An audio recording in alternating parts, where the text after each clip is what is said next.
Time is just gone 9:30 a.m. on News and Views, and it's time now to go across to speak to Ashraful Aid. Now they are on a humanitarian relief effort out in KwaZulu Natal, and we joined on the line this morning by Sister Femida Cassim, who is the Media Liaison Officer at Ashraful Aid. Sister Femida, Assalamu alaikum wa rahmatullahi wa barakatuh, and welcome. Wa alaikum salam. Thank you so much for inviting me. Yes, Jazakallah, Jummah Mubarak to you, and wonderful that you're able to join us on this morning's broadcast. Now, obviously, a lot of work still lies ahead in terms of providing humanitarian relief, particularly in KwaZulu Natal, and alhamdulillah, organizations like yourself, organizations like Ashraful Aid, obviously coming forward and providing this assistance. Now, obviously, you've done your assessments, you've done your needs analysis, and you've done exactly what is required. Now, let's just talk a bit about this humanitarian relief effort. Yes, sure. Jummah Mubarak to you, Inayat, and to the viewers and to the listeners.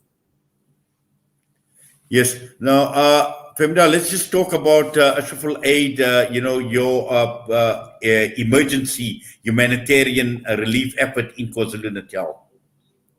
Yes, most definitely. Inayat, so far, what Ashraful Aid was able to organize was that we basically got items together, like items that you would put in a grocery pack, consisting of oil, maize meal, sugar, tea bags, canned food, vegetables, and other essential items. So what we did is we packaged those items, and we managed to get over 5,000 grocery hampers pulled together. And we distributed those items after we heard the much needy call of, people's accessibility towards receiving or going to the local shops to get items, essential items to basically survive. So those were not easily accessible. So what we did is we basically on July 15th, we got partners involved, and we got essential items to get to KZN to assist with distribution. Yes. Now, obviously, this is based on a needs analysis, and in terms of making sure that you are providing the type of assistance to those who need it most and those who are eligible for a humanitarian relief, Sister Femida. Yes. So what we did was Ashraful Aid basically hears where there's certain situations that people are faced with. So we discuss it. We find a need. If there is a need, then we definitely plan accordingly, and then we send our volunteers information to try and assist us and get eyes on the ground to let us know exactly what is going on. So we first assess it, and then we'll take it forward. So this situation was very dire. I think we've never experienced this in all of democracy here in South Africa. So Ashraful Aid tried its best. I mean, we were on the ground. We tried to help as many individuals, but it's difficult in such a time to reach each and every individual, and you obviously need a lot of donors to come on board to reach all individuals. So what we were also able to do in Ayat, that in addition with the 5,000 grocery hampers, we also provided 15,000 loaves of bread, 5,000 liters of milk, and at least 3.4 tons of baby food, formula, and other baby essentials were also distributed. So in total, in Ayat, we sent approximately 50 tons of groceries. So there was no plan as to how much we would be sending through. But as the call went around and people heard that Ashraful Aid is doing this work, a lot of donors thankfully came to the aid very speedily, and assisted us to provide us with as much needed items, so we could transport via air and road. Fortunately, between Thursday the 15th of July until Sunday, July 18th. Yes. Now, have you identified specific areas where Ashraful Aid has been providing this assistance?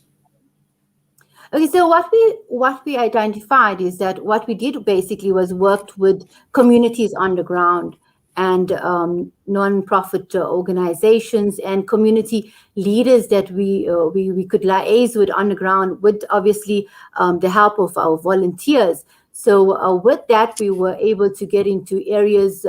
We had to look at the safety also of the volunteers and those assisting us. So the areas where we distributed was in central Durban, as well as outlying areas such as Phoenix, Chatsworth, Verulam, Tongaat, Isipingo, La Mercy, Malahazi, Polweni, Queensboro, Amzinto, Marion Hill, Pinetown, Merebank, Malvern, Seatide, Deseniger, Newlands West. We also distributed to South Beach, I think it's Quadabeka, yes, and Amkumaz. Well, obviously you've covered a lot of ground, and I know this is just a tip of the iceberg. There's a lot more effort that is going to be needed, a lot more aid that obviously people will need out there for a long time to come, considering that many have lost everything. Now, just looking at people wanting to assist and wanting to get involved, who do they contact? Oh yes, they can follow us on our social media platforms. They can go to Twitter, Facebook, LinkedIn, or Instagram. So they're welcome to call us on our landline also, and then they can definitely make contact with us, or on our website www.ashrafulaid.org. They'll find all our contact details, and also some of our projects in Ayat are quite evident on the website, so they're welcome to also go through on that website. Well, Femida, Jazakallah khairan so much for that, and we wish you well. We wish everybody involved with Ashraful Aid well as well, with this effort. And I know, obviously Ashraful Aid, it's not only this disaster that we've seen, but even previously through the COVID era, there's so much, alhamdulillah, that you do. Allah accept, Allah reward your efforts, and please take care of yourself. Assalamu alaikum wa rahmatullahi wa barakatuh. Wa alaikum salam. Inayat, could I just add something before we go, that we are actually busy with the second phase of the project, where we're currently working with local partners to do a needs analysis of the projects for KZN going forward. Yes, certainly. Jazakallah for highlighting that as well. And all the best to you. Assalamu alaikum wa rahmatullah. Wa alaikum salam. Thank you so much. Femida Cassim joining us this morning. Ashraful Aid providing humanitarian relief in the affected areas in KwaZulu-Natal.